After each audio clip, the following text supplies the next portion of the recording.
Well, guys, it's called National Treasures. We're back with another episode of National Treasures 2023. And it wouldn't feel complete without Shaiwayvlogs. So I could probably spend 5 minutes giving him an intro, talking about his exploits in the hobby, talking about his soccer PC, talking about all the amazing things he's done, all the rooms he's kicked the doors into. But instead, I'm just going to say, welcome, Shaiwayvlogs, to the National Treasure series. I'm happy to have you.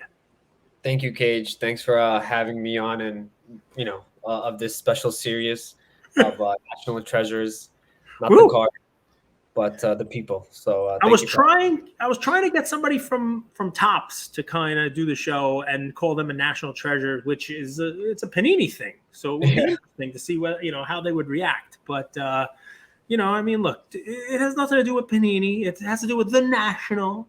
And I've tried to kind of go about this in a way where we give a variety of folks who come here. Where before the series is over, we will talk to Nat Turner, who's the I don't know what his title is, but he basically runs PSA. I don't know if he's CEO, chief card officer. I don't know what they call him these days, but he's in charge. We got the card ladder guys. We got Robert Edward auctions. We've got collectors. We got everybody. One of the things you're going to be able to bring to the table, and we'll get to our standard questions, but I'll throw you a fun one, is you've been to the show. You've been to the National as a collector many times. This was your first time going, representing a business and your own business. How was that different for you? Did you, was it fun wearing a different hat? Was it a little more work and less fun? Talk to me about that experience. Yeah, so this was my third national. The first one I went into zero expectations. This was right after the pandemic, 2001, I believe, 2021 rather.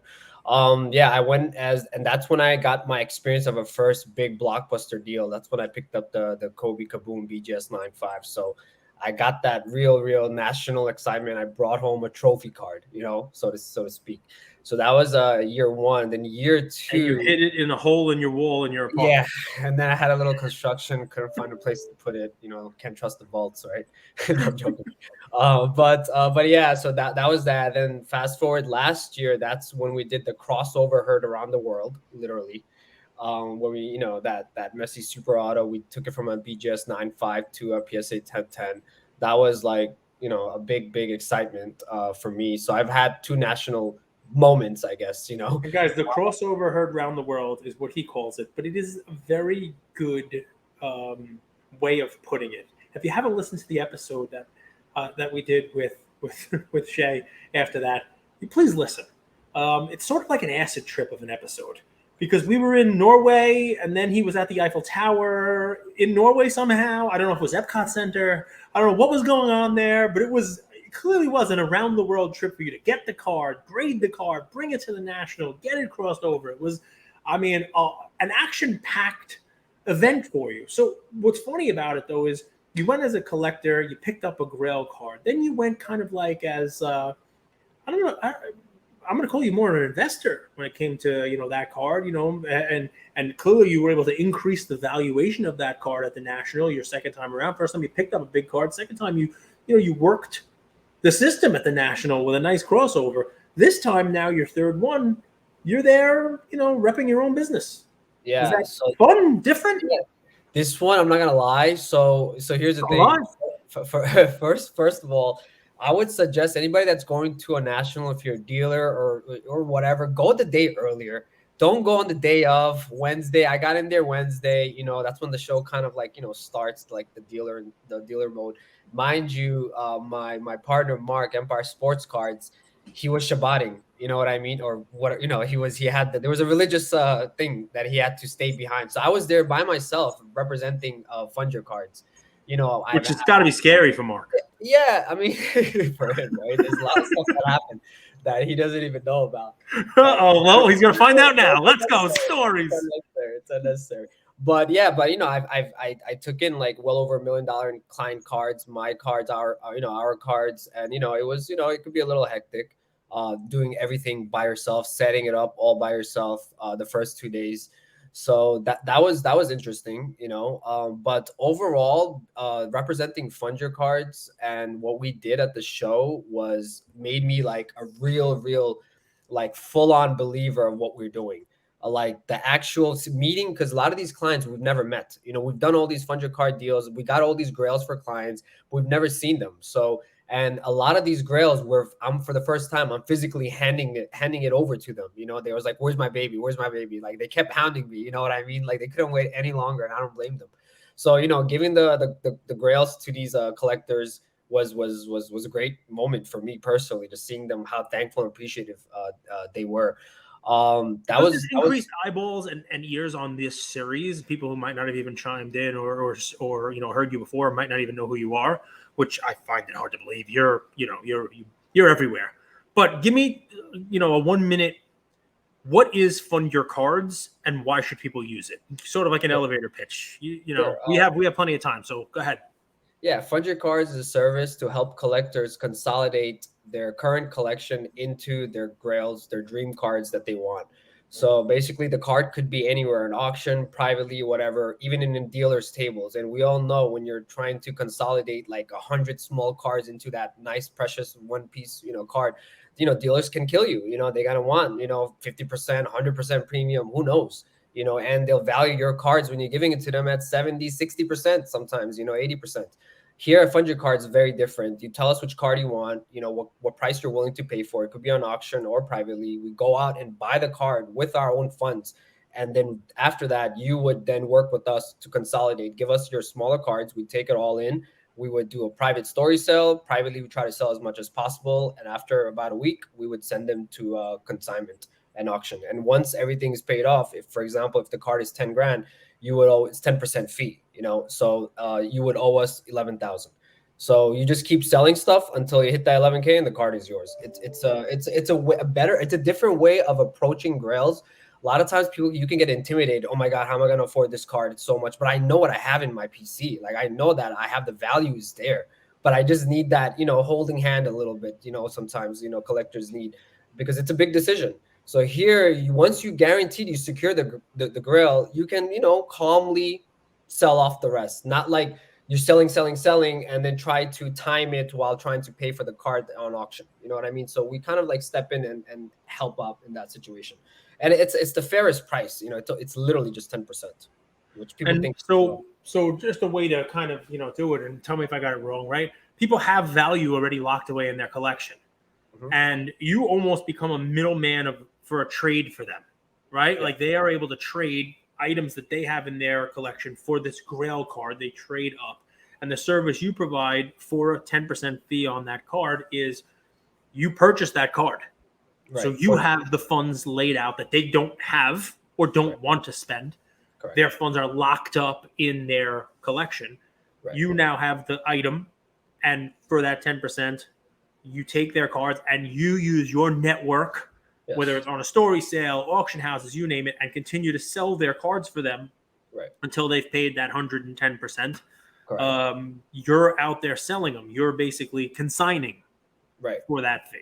Yeah, so it's not very different than if you were to send somebody, your cards, and they were going to be a consigner for you on eBay, and they were taking 10% for your cards. It's a similar thing to that, but you allow them to get sort of like a grail card out of it, and it's that money comes ahead of time to buy the card. Yeah, and it's what they want. This business works on what collectors want. We don't just go out buy random cards. Obviously, we only buy cards that you guys reach out to us to purchase. So that's one of the sweet. It's a different way of thinking and approaching in getting big cards. It's kind of like reversed. It's like you buy now and pay later. Kind of worry about it later, Yeah. And we've done that with dealers. Like we've seen collectors at the show. They couldn't get a deal done with dealers. They don't want these cards. They're valuing it wrong. You know what I mean? So they would just call us, and we'll just the dealer. Everybody loves cash, so like the dealer was like, give me my number. Okay, we'll give it, and then we work.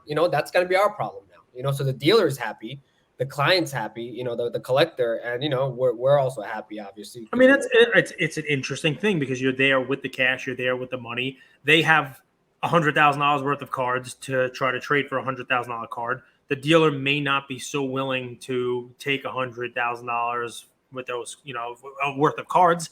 Right. But if you're willing to give the 100, Yeah. and the person's able to give you the cards to sell, you know, you're middlemaning that trade for someone, then everybody's happy. You get your fee. The buyer gets their card, the dealer gets cashed out instead of having to try to sell those cards that they're taking in on a trade. I like it. All right, so you recently posted that you funded, you know, a bunch of cards. Did you take in a lot of cards to fund at the National, or was this more of just meet and greet, talk to people, try to, you know, get the word out on what the business is? So yeah, we had about like 3 to 4 big deals already kind of pending in place, like a week before the National. A lot of people, we wanted to lock it in because we know these cards, these are like Ultra Stars Gold Kobe PSA 10, Credentials Kobe BGS 9, you know, a Masterpiece 101 Kobe. These were all we knew these cards were going to be hot at the show. People just, you know, they kind of want to try to make a play. So we try to lock in deals with these people already beforehand. So then when we got to the show, it was just a matter of facilitating the transaction, you know. So that was that. And we did also pick up a few new clients that were like, "What is this? Fund your cards?" And they were like, "Oh my God, this is amazing! I actually want a card on that table, and I couldn't do anything." Boom, you know what I mean? These were smaller deals, like 3 to 5K, but it doesn't matter. If the principle applies to like all throughout any price. So we picked up a lot of new clients, in the way we work, and we dropped off a lot of consignment to different auction houses, some to Weekly, some to Golden, some to eBay. It just depends on the card specific. Some cards does better in different platforms. It's just and people just trust our recommendation, and obviously people have the final choice where they want to send the card to. I mean, listen, it's fair. What happens if you got two people who want you to bid on the same card? So it's usually we take the person that's going to be willing to pay the higher price. To be honest, that's just a fair way to do it. I would say, and also sometimes we've seen collectors really stretching their budget. Well, I've even advised some collectors to. I think that you're overextending, you're overreaching. Like, this is selling everything just for that one card. Like, I don't think it's going to be the smartest decision for you. You may even be a little short. We'll give you the reality check. You know what I mean? We're not gonna just get you into a hole. We don't want to see. So in addition to funding your card, you get the Shaiwayvlogs reality check. I mean, you should raise the fee from 10% to maybe 12%, and almost 2% for the reality. I like it. Yeah, I have to tell them that, dude. I think you're gonna. I like it a lot. All right, so I mean, I got a couple other fun ones, right? So one of the questions I ask is flowers, right? And we've had a bunch of people give out flowers to various folks. People who brought a whole team of people with them there. They give, flowers to their staff for all the hard work they put in leading up to the show and at the show. It's sort of a compliment. You can give it to anybody. You can give it to, Ray Schulte for, throwing a great show, or, you can give it to the, the city of Chicago for having such great deep dish pizza. Could be anyone. So if you were to pay a compliment to anybody at the show, who you give a compliment to? Honestly, so since like this national was very like businessy orientated, and I remember the previous national, there were so many of these fun parties. You know what I mean? I don't know if you remember, they kind of slowed down. Like the first national back from pandemic, there was like an alt party, there was a card ladder party, there was a golden party, there was like events, excitement. And then this year, big shout out. I want to give my flower, my rose petal. I don't know what this is. There you go. This is The Bachelor. You made this weird. Why flowers? You could have just said shout outs. That's an Andrew thing. I'm trying to. It's my way of giving a flower to Andrew. It was a question he used to ask all the time. Like, if you're gonna give flowers out, who you give them? So it's my nod. It's my nod to everybody's favorite Andrew. Flowers are used for other things in the world, but okay. So my flowers. I wanted to give a big shout out to Dan Marino, Dave Marino, I believe. He was the plug that really looked out for me. Because of him, I went to this. I got invited to this eBay dinner. I didn't see you there, actually, Cage. I was there. So you were at these other fancier ones, but yeah, I went to this eBay collectibles dinner, and it's interesting what they're doing. They're actually introducing a new higher end auction, which was kind of interesting. To get to know about. These were eBay employees that do the tech, the software engineers. So they wanted to kind of touch base with collectors, see what kind of problems that they can solve. And we know us, like we told them, a lot of ideas and stuff. So and got a great goodie bag. I got an Oculus too, so I was like, super hyped about that. So big shout out to that. In a Toomey bag. Yeah, and I didn't even know what a Toomey was. I have my old, I'm old school. I have a regular bag. So I found out the bag is probably more than the Oculus. So I was like, okay, that's cool. Nice bag. So yeah. So that was cool. So big shout out to him. He puts together these events of different collectors, industry people, and it was great to network kind of and see what's that. He invited me to 2 events. So big shout out to him. He kind of made the national kind of fun, social, which I missed in the. It's funny you use that word. I've been trying to schedule an episode with Dave, Dan, Marino, and it's tough because he works during the day also, and try to get some. I asked him if he was free later today. He says tomorrow, and we'll get him. But I already have it saved in my StreamYard, and the title of his episode is National Treasure Dave Marino, the hobby social chair. That's what I call it. So you call it made it more social for you. That's kind of what I think of him. I don't know which business ultimately of his own will take off. I know something will, but if I were running a big hobby company, whether it be a Fanatics or whoever it is, and if I were in the event space, I would hire him in a second before somebody else does, because he's the social chair. I mean, he does the events himself. He puts them on himself. He, the cards and cocktails now, many, many years running. And he gets the right people in the room. He makes sure that, that it's done the right way. Part of that is having your wife work the door, which is what he did, to make sure that nobody is getting in, and getting a drink on their credit card. I mean, that's very smart. He knows what he's doing.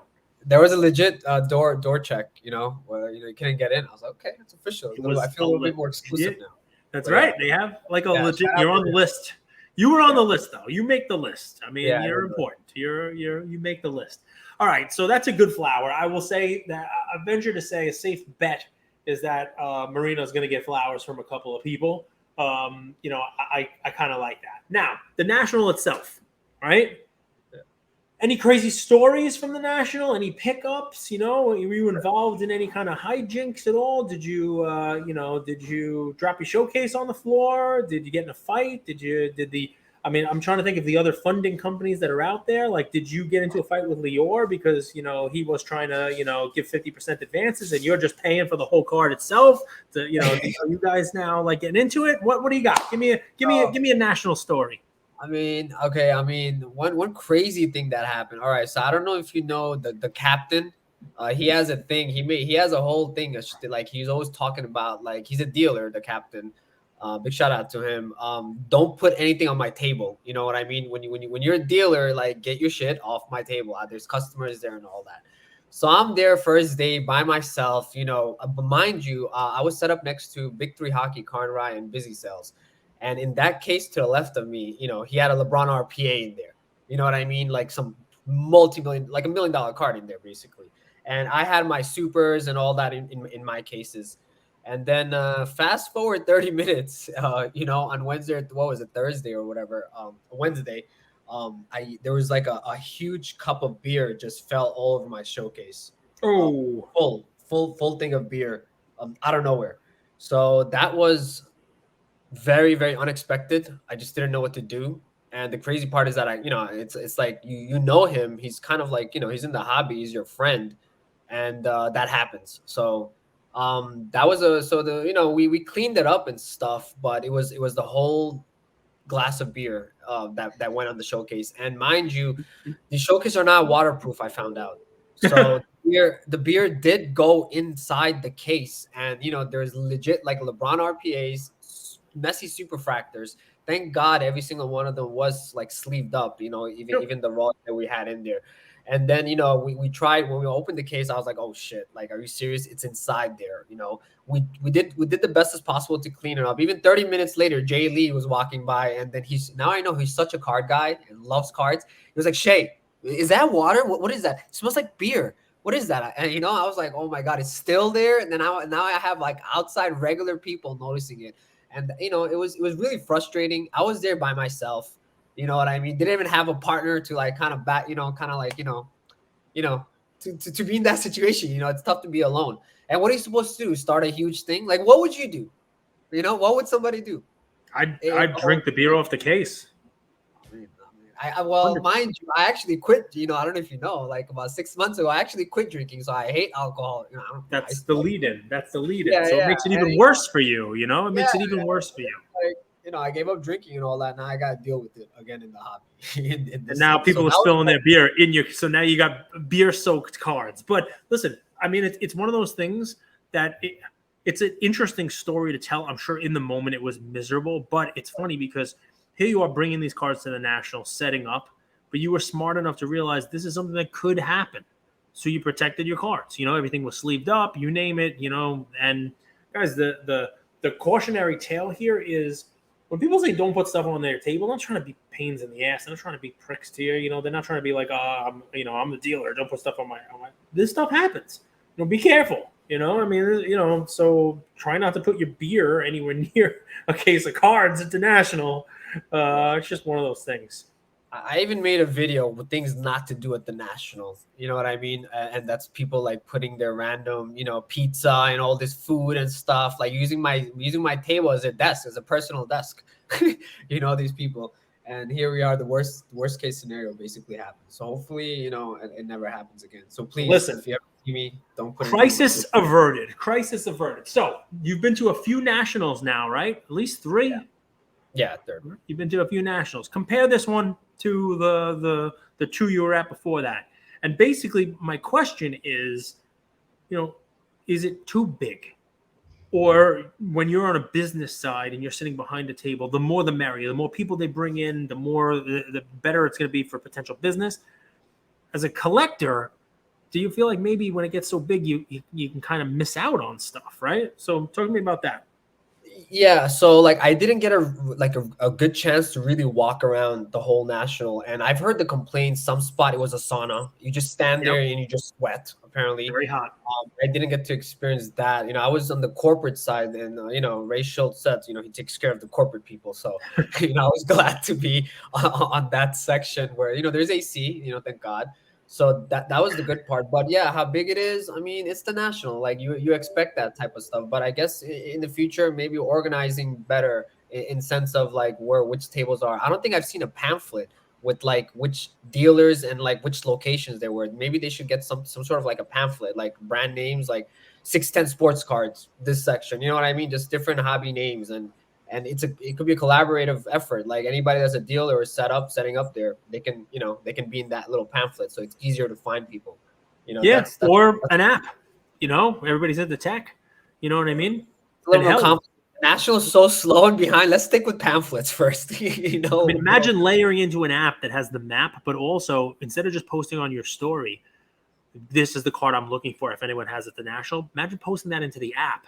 So that every dealer who's there sees your want list and is able to say, I have that card, come to booth 1020. You know what I mean? Like imagine that sort of connectivity, and it can't be that far off, you know? Can't be. Yeah. So it's funny you said that. I was actually me and Mark were thinking one fun thing, like a Fund Your Cards could have a small drone that just flies over every table in the National, and then there's like a TV that people could just stream and watch. And they can see every dealer's table because these drones, they have HD. You know, you could zoom into a card. It's like, hey, table 3,450, it has this card. You know, you could reach out to that person. It's like a service, and then obviously use Fund Your Cards if you like the card to buy it. I don't know. We're just throwing it out there, but you probably need drone licenses or something to do. I mean, indoor drones, lots of people there getting close. I mean, you don't have to get that close to the table because these drones are crazy nowadays. But yeah, it's there's just so many things that can be done. Did you hit any trade nights? Yeah, so I went to the soccer trade night. So like I know there was a lot of these content creators. You know, I don't know. I don't know what I am. I'm just a collector first. All right, guys. All right. I want to get that straight. Like you can wear many hats. Look, you're a collector. You have a business. I'm not gonna get jaded. You're an influencer. Nothing wrong with any of it. No. Before the influencer club, I love cards, man. Like that's what I'm here for since day one. That's what brings me like genuine happiness when I see a card that I really, really love. You know what I mean? So like I was like on my one-on-one game and like wanted to focus on, you know, really trying to find these one-on-ones, and I did. I added some cards to my soccer collection. Oh, you got some pickups. That was the next question. What do you got? I actually haven't showed these. These are like Antoine Griezmann, Mm-hmm. the guy that gets the loaded boxes. So I'm joking. Oh God, but yeah, these are his 101. This is a Superfractor Finest. This is a Donruss 101. So I got like these two. Big shout out to Indie Card Collector. I finally met him for the first time, and this one came from Rodman PC. Well-known guys. Then the other two big ones was the Holland 101. That one was a blind DM, the Padre Pasha. I picked that up, and then the Messi, the first ever black Messi Donruss 101 from 2015. This was my big one that I'm really, really proud of. Wow, like, look at that. Yeah, Base one of really ones, and it's his first one. That's pretty sweet. Yeah, it's his first Donruss Black 101 from 2015, and that Panini design on the sides, the logos, it just hits like so beautiful. So this is like definitely like not for sale. So those were some of my 101 pickups. So like because I was focused on that, I didn't get to really meet Gary V. I know, and Derek Jeter and Michael Rubin. I know a lot of these influencers, and like I was low-key jealous. You know what I mean? Like, hey, I wanted to kind of see what's up, pick their brain and stuff, but cards came first, and then and then I was also running a business, the Fund Your Cards. So I just didn't, have time for that. So that was like kind of sad part. What I'll tell you is you have a different energy to you. I've interviewed you a bunch of times, and you're in a good spot. You're in a good place. And, the fun thing about the business, sometimes it's something that's, just right there that seems obvious. Is exactly what a space like the hobby needs. You're providing a service for people that was not there before. And, what's funny is you kind of crap on the influencer thing a little bit and like, oh, I like the cards beforehand. The journey, I think, allowed you to be in the spot you're at with the business. People know you. People were able to, see your journey, see your collecting journey. You're able to talk to some of these folks about the obsessive compulsive behavior that some of us collectors have when they're chasing their grails. They know that you understand, some of the neuroses that we have. Like, I need this card. And believe it or not, even in addition to funding, I made a joke about it, but I mean, you're able to counsel them a little bit and say, you might be overextending here. This might be more than it's worth. It might be a little, you might not want to give up all of your cards to get this one. You wouldn't be in that position with the credibility that you have had you not gone through the journey. It's been fun watching it. I've loved talking to you. I can't wait to see what you and Fund Your Cards, do over the next year. Can't wait to see you in Cleveland. Hopefully nobody puts a beer on his showcase, because that is don't spill your stuff on the guy's cards. Sir, I appreciate you coming on. You are a national treasure. I appreciate Guys, go check out Fund Your Cards. Thank you. Fund Your Cards, Instagram, Fund Your Cards, Shaiwayvlogs. And remember, Fund Your Cards, almost like a cheat code for collectors to get their grails. I like that. Which cheat code would you be? Is it the cheat code is you can actually make it happen and get it. Like, take the shortcut. Like, get the card now and then worry about consolidating after. My favorite was 007-373-5963. That was my favorite video game code. That gets you straight to Mike Tyson. Oh, I got AB, AC, ABB, NBA Jam, dunk. That's it. Your little NBA Jam. Everybody remembers them. Boom. Right, BA left. That's another one.